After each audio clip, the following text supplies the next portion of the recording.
हिंदी कहानी, पति पत्नी की दिल को छूने वाली कहानी। एक आदमी ने एक बहुत ही खूबसूरत लड़की से शादी की। शादी के बाद दोनों की ज़िंदगी बहुत प्यार से गुजर रही थी। वह उसे बहुत चाहता था और उसकी खूबसूरती की हमेशा तारीफ़ किया करता था।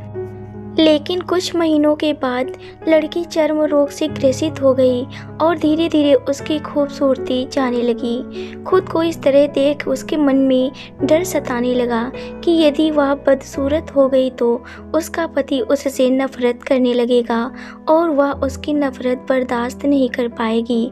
इस बीच एक दिन पति को किसी काम से शहर से बाहर जाना पड़ा।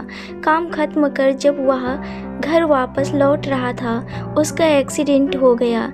एक्सीडेंट में उसने अपनी दोनों आंखें खो दी, लेकिन इसके बावजूद भी उन दोनों की ज़िंदगी सामान्य तरीके से आगे बढ़ती रही। समय गुजरता रहा और अपने चर्म रोग के कारण लड़की ने अपनी खूबसूरती पूरी तरह गंवा दी।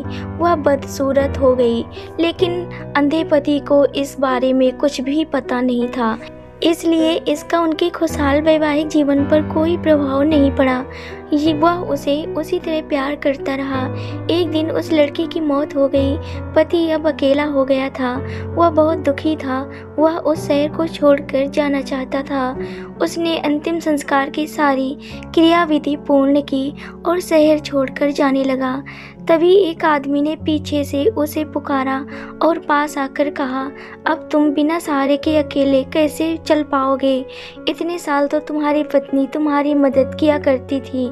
पति ने जवाब दिया, दोस्त, मैं अंधा नहीं हूँ, बस मैं अंधा होने का नाटक कर रहा था, क्योंकि यदि मेरी पत्नी को पता चल जाता कि मैं उसकी बदसूरती देख सकता हूँ तो यह उसे उसके रोग से ज़्यादा दर्द देता, इसलिए मैंने इतने साल अंधे होने का दिखावा किया।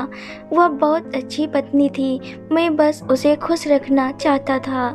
दोस्तों, पति पत्नी की भावुक कर देने वाली यह कहानी आपको पसंद आई हो तो चैनल को सब्सक्राइब कर लें और एक लाइक ज़रूर करें। धन्यवाद।